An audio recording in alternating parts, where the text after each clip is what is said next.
Nintendo hosted their first day of the Switch 2 Treehouse Live on April 3rd. It was almost 4 hours long and they went over a bunch of topics. I will just have this disclaimer out in the beginning that there were a lot of people who spammed drop the price in the comments of the YouTube chat during the live stream, which was really distracting. I personally just closed the chat box so I could focus on the information from the Treehouse. It's important for those of you watching this video to know that the team of people who run the Treehouse Live are not in charge of pricing. So they have no control over the cost of the console or the games. So I'm not sure what the point of those comments were. But we did get a lot of great in-game footage. So these are tidbits of information from the various presenters.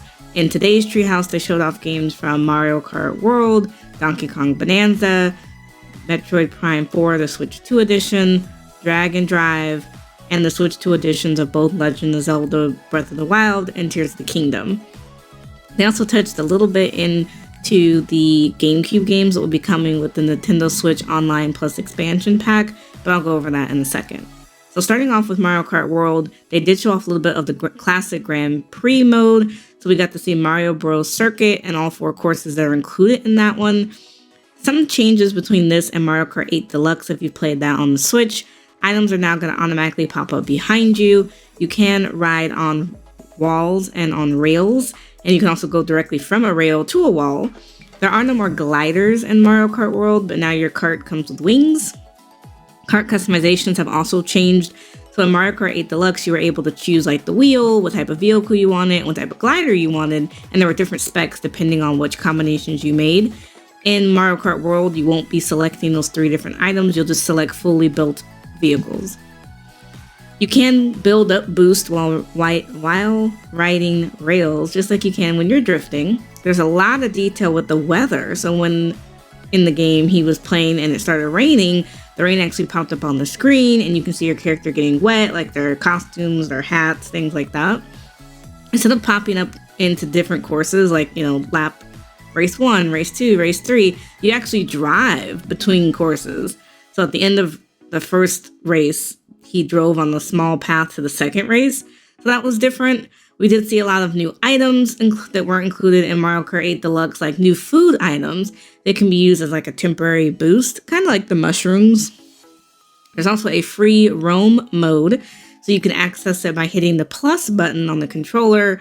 When you're on the main screen, it allows you to drive off course without being redirected. You're not playing against anyone else, either NPC or other characters. This is just you by yourself. But it's a really great way to explore the various courses. I want to think of it like a practice mode. So like if you wanted to learn the shortcuts on different races, or like, oh, I don't remember, how do I get to that rail? That's a great way to practice is in free roam mode. Also in free roam mode, there is a photo mode. So if you want to capture cool memories directly from the game and save it to your Switch 2, you can do that as well. There is going to be a separate Mario Kart World Direct April 17th, so I look forward to hearing way more about this game overall. They didn't really touch into this. This was probably the smallest segment that they had out of the 4-hour Treehouse. For the second portion of Treehouse, they went over Donkey Kong Bonanza, which is a brand new Donkey Kong game coming out on July 17th, exclusively on the Switch 2. They showed off a lot of new abilities, like Donkey Kong is really strong. He's able to break through walls. He can punch up, punch down, punch left, punch right. There's a lot of different layers to explore. Like some parts of the game he was in a mine or like a cave, and some parts he's in the water.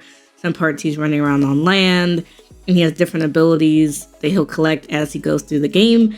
And you're able to kind of freely roam through these different levels, so you don't have to do things a conventional way.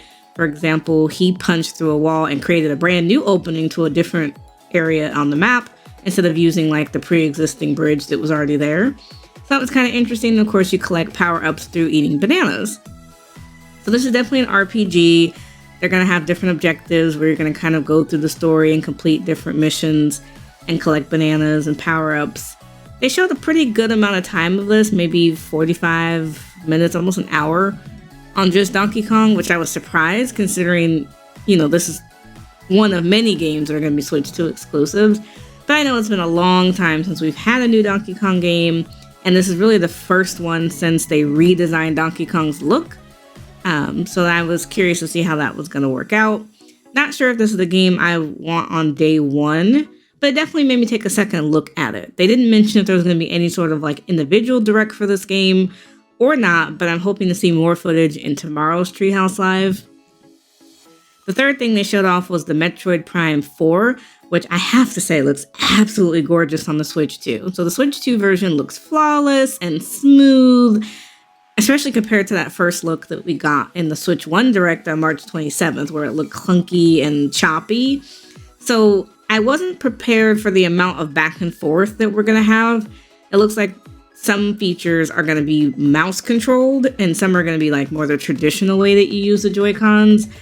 Don't know how I feel about that. Since I haven't actually had a chance to test out mouse control, I don't know how easy or hard that's going to be. But it seems like there's a lot of instructions, an extensive tutorial. The game kind of explains a lot of things to you. Even if you've never played a Metroid Prime game before, it doesn't seem like it's too complicated to catch on. It's definitely giving me less of the Halo vibes than it originally did. I see it has a completely different plot and lore going on. So I'm excited to see more about this game. I do hope there's a separate direct just for Metroid Prime 4. They did not give any information on the release date or pricing at the time of this Treehouse, so we're still kind of in the dark. But we do know it's a 2025 Switch 2 exclusive. Now, the fourth game that they went over was Drag and Drive. So this was a quirky little game. I wasn't sure. It doesn't really fit into anything you think of when you think of Nintendo, but it kind of reminds me of Rocket League in a way. And also seemed like a really great arm workout if you were to play this for like an extended amount of time. There's a very in-depth tutorial that can kind of get you used to the controls, like how to steer, how to aim, how to speed up or slow down. Being closer to the net obviously makes it easier to shoot. A lot of the motion controls seemed intuitive. They played a couple rounds of the game. It's a 3v3. But what was interesting was all the people playing on the Treehouse were in the same room. All you need is a flat surface, like a table or something, so that you can get those mouse controls to work. And I like that there's couch co-op capabilities. I think that's a big issue with gaming now, is everything forces you to play online from your own house. Sometimes it's nice to play in the same room with other people. I expect this game to be, because it's so niche and so specific, it's probably not going to be really popular. But I think some of you guys will enjoy it just because it's original. The fifth thing that they went over was the changes for Breath of the Wild and Tears of the Kingdom with the Switch 2 versions of both of those games. And specifically how both of those games are now going to integrate with Zelda Notes. So they started off by showing the visual changes between the Switch 1 and the Switch 2 versions, which mostly consist of more fine details, brighter colors, easier to see things on the map, things like that, which is what we expected graphically. Now, the Switch app on your phone is going to update in late May to include this new in-game option called Zelda Notes. So the Zelda Notes functionality is exclusive to the Switch 2 version of both those Zelda games. And this portion of the app includes sections like voice memories, navigation, play data, item sharing, auto build sharing, amiibo, and photo studio. So it adds a lot of functionality, especially for those of you who may want to restart the game or have never played these games, to make it easier for you to complete these two games. So they showed a lot about the navigation screen. So it gives you a map of Hyrule, and you can search by different points of interest. So if you're looking for a specific shrine or a type of enemy or a treasure or a tower, you can search and sort by that. It will highlight it on your in-game map. And then you can also activate voice guidance, so it can tell you exactly where to go to reach that point of interest that you're searching for. I thought that was very helpful, especially for those of us who are directionally challenged, and with both the Legend of Zelda games being kind of open world, it can be very challenging to figure out what you're supposed to do to complete the missions that you're on. So I think it's great that they're going to have the Switch app more integrated into the Legend of Zelda games, because other games have had integrations, like there is an Animal Crossing option on the Switch app that kind of gives you news, and you can redeem certain items, and it's nice to have the app have some sort of functionality. They didn't give us a date on when the app will be updating. They just said late May. I expect we'll get more information closer to that date. And then finally, they kind of touched on the Nintendo Switch Online Plus expansion pack. So I did a side-by-side comparison of what you get if you just subscribe to the Nintendo Switch Online versus subscribing to the Nintendo Switch Online Plus expansion pack. The expansion pack version includes Nintendo classic games from the GameCube, the Game Boy, the N64, which you don't get on just a regular subscription. You also have access to some DLC and then the Sega Genesis classic games. They did list specifically, if you are a Switch 2 owner, that you'll have access to the GameCube games, Game Chat, and the Nintendo Switch 2 Edition upgrade packs. They did not specify if that's all upgrade packs or only upgrade packs for select games.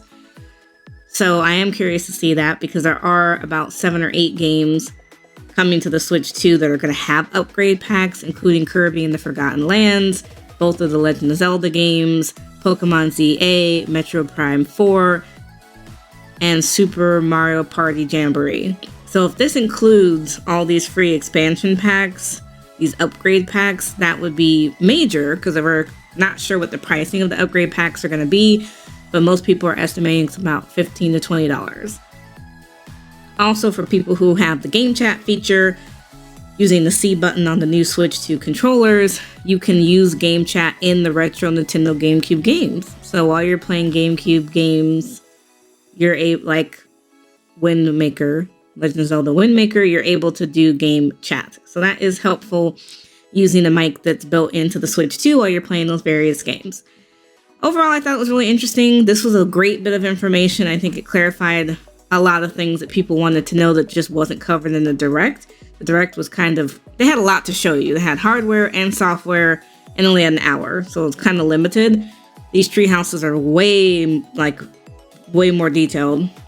There's another day of tree houses on Friday, April 4th at 7 a.m. Pacific Standard Time. If you're interested, they didn't say if there was going to be more information on the same games or they're going to show off other games. It wasn't 100% clear, but I look forward to it. It's again another 4 hours of tree houses. Hopefully people are not spamming the chat again, but if not, just close it and focus on what you want to focus on. Let me know in the comments below, did the treehouse change your opinion on any of the games?